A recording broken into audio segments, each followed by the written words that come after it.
Everyone, welcome back to our online nursing platform. कैसे हो आप सब लोग? आई होप आप अच्छे ही होंगे। और आज हमारा सेल का पार्ट 3 चल रहा है और जो सेल के 2 पार्ट है वो हम कंप्लीट कर चुके हैं। जो हमारा फर्स्ट पार्ट था, जो पार्ट 1A था, ओके, जिसके अंदर हमने सेल के इंट्रोडक्शन के बारे में पढ़ा था। एंड सेकेंड पार्ट है, उसके अंदर हमने सेल की थ्योरी के बारे में पढ़ा था और जो सेल है उसकी डिस्कवरी, उसके अंदर कौन कौन से साइंटिस्ट ने अपना कंट्रीब्यूशन दिया था, ठीक है, उनके बारे में पढ़ा था सेकंड में। एंड आज हम पढ़ रहे हैं थर्ड पार्ट, जिसके अंदर हम size, shape and type of cells के बारे में पढ़ेंगे। ओके, अगर आपने 2 क्लासेस नहीं देखी हैं तो जाके ज़रूर देख लीजिएगा। एंड हमारी फाउंडेशन ऑफ नर्सिंग की क्लासेज है वो भी चल रही हैं, अगर आप नहीं देख रहे हैं तो जाके ज़रूर देख लीजिएगा। एंड चैनल को सब्सक्राइब ज़रूर कर लेना, क्योंकि यहाँ पे क्या है, सारी क्लासेज है वो रन आउट हो रही हैं। ओके, तो फर्स्ट ऑफ ऑल हम देख लेते हैं size, shape and type of cells. That's mean body का जो मैकेनिज्म है उसके अंदर सेल की size, shape and types of cell है, उसका क्या इंपॉर्टेंस है ना। अलग अलग साइज की सेल्स होती हैं, अलग अलग शेप की सेल्स होती हैं, ये अलग अलग ही क्यों होती है ना, इसका क्या इंपॉर्टेंस है, आज हम इसके बारे में पढ़ेंगे। तो फर्स्ट ऑफ ऑल हमारा है size of cell. Okay, size of cell के अंदर हम देखेंगे कि cells are microscopic structure. That's mean cell क्या होती है, एक माइक्रोस्कोपिक स्ट्रक्चर होती है। दैट्स मीन इसको हम क्या, माइक्रोस्कोप के अंदर ही क्या है, इसको विजुअलाइज कर सकते हैं। Which means most cell can not be seen with the naked eye. That's mean naked eye से क्या है, हम मोस्टली सेल्स को नहीं देख सकते। Okay, the size of cell varies according to its type and function. That's mean इसका जो साइज है वो अलग अलग क्यों होता है, बिकॉज ऑफ जो भी बॉडी का कोई भी हम ऑर्गन मान सकते हैं, कोई भी टिश्यू एंड सेल्स मान सकते हैं, अगर जिसका क्या अलग अलग फंक्शन है, ओके, उसी के अकॉर्डिंग क्या इसका साइज होगा, है ना। तो इसलिए यही बोला है, the size of cell very according to its type and function. That's mean जिस भी सेल का जो भी फंक्शन होगा, जिस भी सेल का जो भी टाइप होगा, उसी के अकॉर्डिंग क्या होगा, सेल है उसका साइज होगा। ओके, उसके बाद में है most human cells are approximately 10 to 30 micron in diameter. That's mean mostly जो सेल्स होती हैं, वुमन सेल की यहाँ पे स्पेशली हम बात कर रहे हैं, तो इसका क्या अप्रॉक्सीमेटली जो सेल्स होते हैं उसका डायमीटर 10 to 30 माइक्रोन होता है। और इसका जो हम डायमीटर में मेजर कर रहे हैं, दैट्स मीन सेल की जो साइज है वो डायमीटर के अंदर यहाँ पे मेजर की जा रही है। Okay, and some cell are much smaller which some cell are very large. That's mean कुछ सेल्स होती हैं वो बड़ी होती हैं एंड कुछ सेल्स है वो लार्ज होती हैं और कुछ है वो स्मॉल होती हैं साइज में। ओके, और इसका हम अलग अलग आगे जाके क्या है, इसके एग्जांपल्स देखेंगे। जैसे कि आरबीसीज है, तो ये स्मॉलर सेल्स होती हैं जो कि 7 to 8 micron in diameter. That's mean 7 to 8 micron इसका क्या होता है, डायमीटर होता है। और skeletal muscle cell can be very long. That's mean skeletal muscles होती हैं वो क्या है, लॉन्ग मसल्स होती हैं। लॉन्ग इसके अंदर क्या है, जो मसल सेल्स होती हैं वो लॉन्ग होती है। ओके, एंड वैसे ही ovum is one of the largest cell in the woman body. That's mean ovum जो सेल होती है, ओके, ओवेरी के अंदर ओवम पाए जाते हैं और ये ओवम क्या होते हैं, ये भी सेल ही होते हैं। जैसे स्पर्म है वो भी क्या होते हैं, सेल होते हैं। ओके, और ये कौन से सेल होते हैं, ये रिप्रोडक्टिव सेल्स होते हैं। ओके, ये इसका टाइप है। ओके, तो जो ओवम सेल होती है वो सबसे बड़ी वुमन बॉडी की सबसे बड़ी सेल मानी जाती है। ओके, जो कि 28 से लेके 30 माइक्रोन तक की होती है। ओके, तो ये तो हम क्या मतलब इसके साइज के बारे में बात कर रहे थे कि कुछ बड़ी होती हैं तो कुछ साइज में छोटी होती हैं, कुछ है वो लॉन्ग होती हैं। उसके बाद में हम बात करेंगे शेप ऑफ सेल। सेल का जो शेप है वो भी क्या है, वेरी करता है। ओके, तो human cell have different shapes. सबसे पहले the shape of cell is mainly related to its function. That's mean जैसा सेल फंक्शन करेगी वैसा ही क्या उसका शेप होगा। ओके, तो यहाँ पे इंपॉर्टेंट शेप इंक्लूडेड है। सबसे पहले हम शेप देखेंगे, उसके बाद में इसका एग्जांपल देखेंगे। ओके, तो सबसे पहले हम देखते हैं स्क्वैमस, जो कि क्या है, स्क्वैमस और फ्लैट ये दोनों मतलब इक्वल ही है। स्क्वैमस को ही हम क्या बोलते हैं, फ्लैट बोलते हैं। ओके, कुछ जो सेल्स होती है वो फ्लैट होती हैं, दैट्स मीन स्क्वैमस होती हैं। ओके, जो हम ये जो टाइप है ना सेल के एंड ये जो शेप है, इसके बारे में हम नेक्स्ट जो हमारा चैप्टर है टिश्यू वाला, उसके अंदर हम कम्प्लीटली इसको देखेंगे। प्रॉपर्ली हम ये देखेंगे कि cuboidal cell, columnar cells, spherical cell, squamous cell कौन कौन से होते हैं और कैसा इनका स्ट्रक्चर होता है ना, ये हम अगले चैप्टर में देखेंगे। अभी मैं आपको थोड़ा थोड़ा बता देती हूँ कि जो स्क्वामस सेल है वो इसकी शेप कैसी होती है। स्क्वामस का मतलब क्या होता है, फ्लैट सेल्स होते हैं ये, ओके। जैसे ये फ्लैट सेल, ऐसे ये फ्लैट सेल्स होती हैं, ओके। उसके बाद में है ना, और इसका एग्जांपल क्या है, जैसे स्क्वामस एपिथेलियल सेल्स, ओके। तो ये फ्लैट सेल्स होती हैं। उसके बाद में है क्यूबोइडियल सेल। क्यूबोइडियल सेल्स कौन सी होती हैं, जो क्यूब्ड शेप की होती है ना। क्यूब्ड कैसा होता है, ये क्यूब बना दिया हमने, ये क्यूब है, ठीक है। तो ये होता है क्यूबोइडियल सेल। और क्यूबोइडियल सेल वो किस में पाई जाती हैं, जो किडनी ट्यूबल सेल्स होती है हमारी, ओके। जो किडनी ट्यूबल सेल्स होती हैं, इसका जो शेप होता है वो क्यूबोइडियल होता है। उसके बाद में हम देख लेते हैं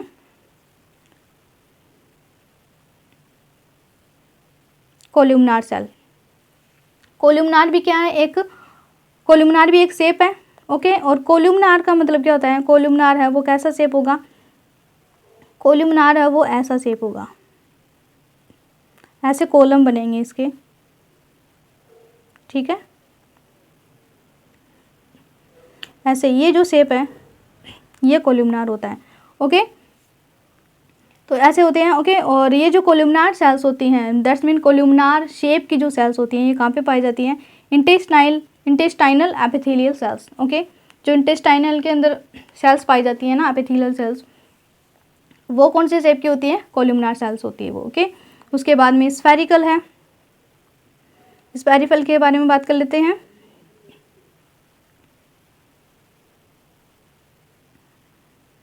जो स्फेरिकल है वो किस में पाई जाती है, ओवम में पाई जाती है, ओके। स्फेरिकल का मतलब क्या है, जो चपटी सेल्स होती हैं ना वो होती हैं स्फेरिकल, ओके। उसके बाद में कुछ सेल्स होते हैं वो स्पिंडल सेप्ट होती हैं। स्पिंडल का मतलब ऐसे मुड़ी हुई सेल्स होती हैं। जैसे स्मूथ जो मसल सेल होती हैं वो सारी कैसी होती है, स्पिंडल सेप्ट होती हैं।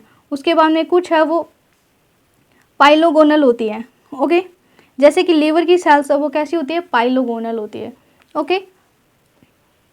उसके बाद में आता है बाइकोनकेव। बाइकोनकेव का मतलब क्या है, जो दोनों तरफ से क्या है, कॉनकेव जिसकी स्ट्रक्चर हो।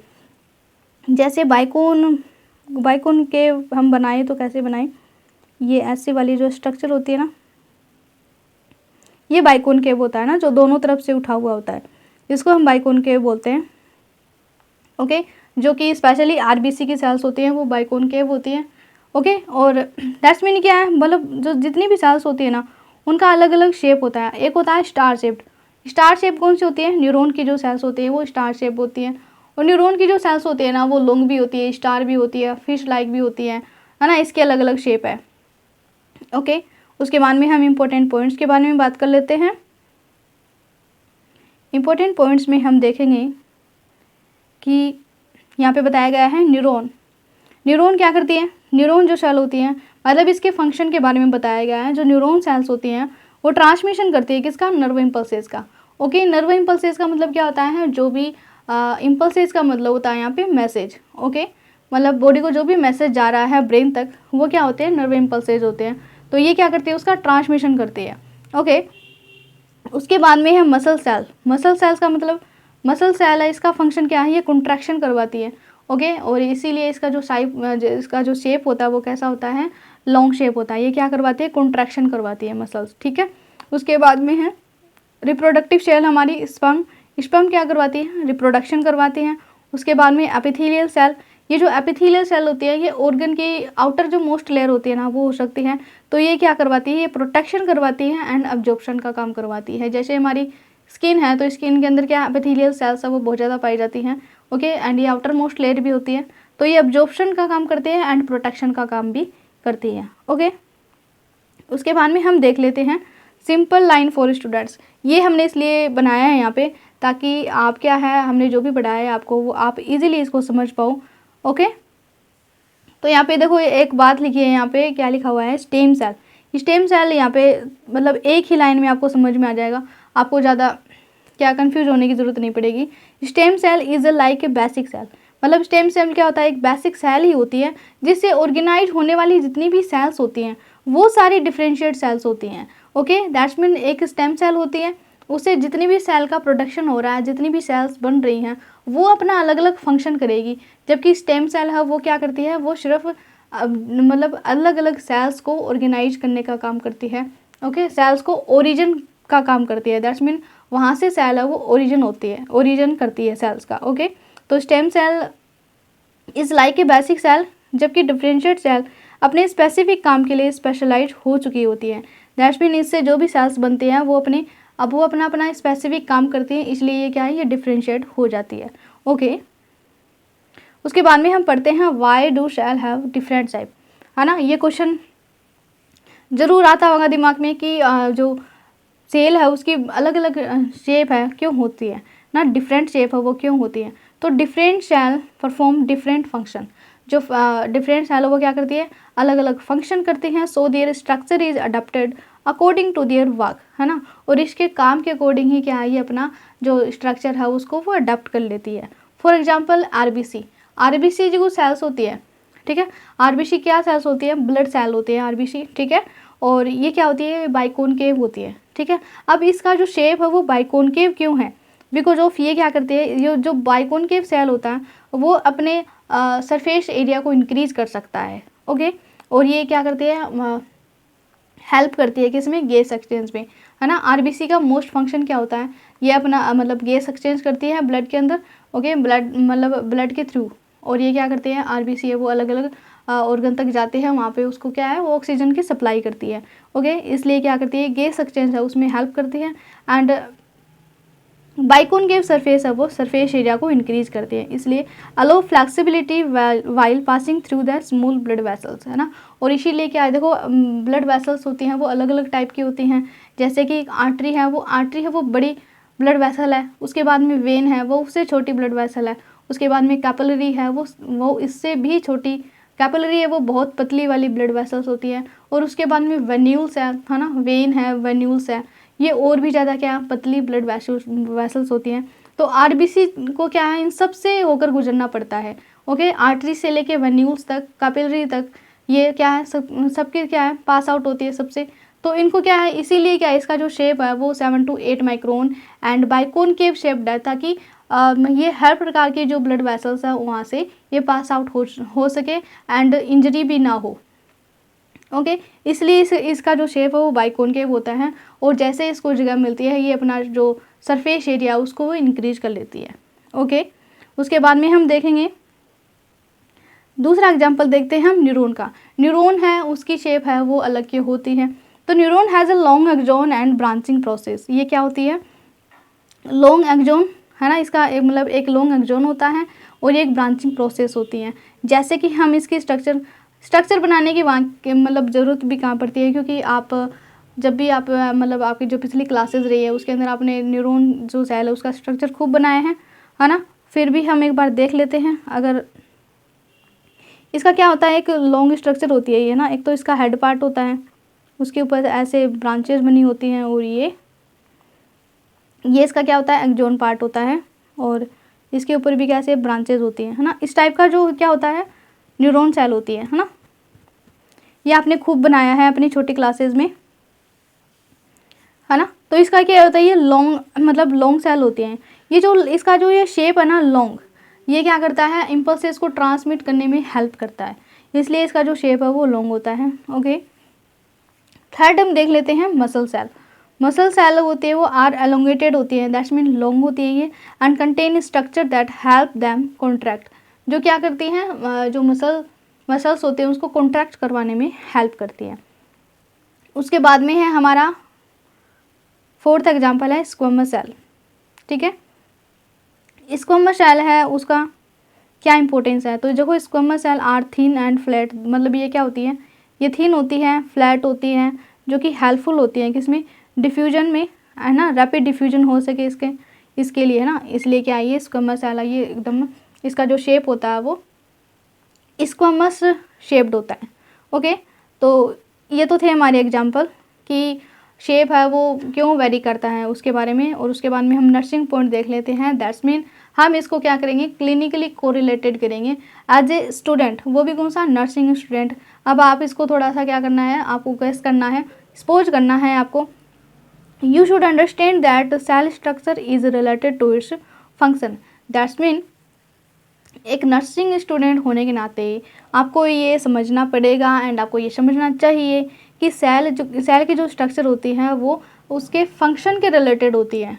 ओके, जैसा उसका फंक्शन होगा उसी के अकॉर्डिंग उसकी स्ट्रक्चर होगी।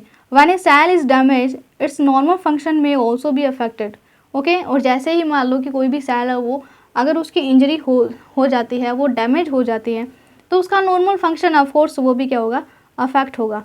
जैसे कि सेल इंजरी होगी तो इससे क्या होगा, सेलुलर डिसफंक्शन होगा। दैट मीन सेल है वो अपना नॉर्मल फंक्शन नहीं कर पाएगी और इससे क्या होगा, टिश्यू डैमेज होंगे और टिश्यू डैमेज होने के कारण ऑर्गन है वो भी क्या होंगे, डिसफंक्शन करेंगे।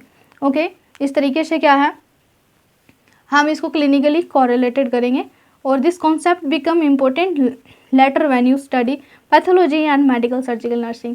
दैट मीन ये जो कॉन्सेप्ट आपको तब याद आएगा कब, जब आप pathology and medical surgical nursing पढ़ोगे। ओके, उसके अंदर आपको मतलब इजीली समझ में आ जाएगा कि ये कॉन्सेप्ट कैसा था। ओके, उसके बाद में हम एग्जाम ओरिएंटेड पॉइंट्स के बारे में पढ़ेंगे जो कि आपके फर्स्ट सेमेस्टर में एंड जीएनएम फर्स्ट ईयर में एक एक दो दो नंबर के क्वेश्चन पूछे जाते हैं। Space fill in the blanks वो ना उसमें पूछे जाते हैं, जैसे कि सेल से कौन कौन से क्वेश्चन आ सकते हैं। What is the approximate diameter of RBC, तो आरबीसी का डायमीटर है वो कितना होता है, 7 to 8 माइक्रोन होता है। Give one example of spherical shell, तो हम क्या देंगे, स्फेरिकल सेल है वो कौन सी होती हैं, जो ओवम सेल होती हैं वो सारी स्फेरिकल सेल्स होती हैं। गिव वन एग्जाम्पल ऑफ बाइकोनकेव, बाइकोनकेव कौन सी थी, जिसकी हमने आपको स्ट्रक्चर भी बना के दिखाई थी, आरबीसी होती हैं। Which cell is responsible for transmission of nerve impulses, कौन सी जो सेल्स होती हैं जो कि रिस्पॉन्सिबल होती है नर्व ट्रांसमिशन के लिए, तो वो होती है neuron cells. Which cells are capable of producing different cell types, है ना, मतलब ऐसी कौन सी सेल है जो कि अलग अलग टाइप की जो सेल्स है उसको प्रोड्यूस करने की कैपेबिलिटी जिसके अंदर होती है, वो कौन सी सेल होती है, स्टेम सेल होती है। ओके, ये एक स्पेसिफिक सेल होती है। उसके बाद में हमारे एमसीक्यू आएंगे, which of the following has a biconcave shape, है ना, बाइकोनकेव के अंदर कौन सी सेल है, क्या न्यूरॉन है, आरबीसी है या ओवम है या फिर मसल सेल है, तो इसका आंसर आप दोगे कौन सी सेल होती है, ये आरबीसी सेल होती है। फिर the shape of cell is mainly related to, है ना, मतलब शेप है वो किससे रिलेट करती है, उसके फंक्शन से रिलेट करती है ऑफ कोर्स।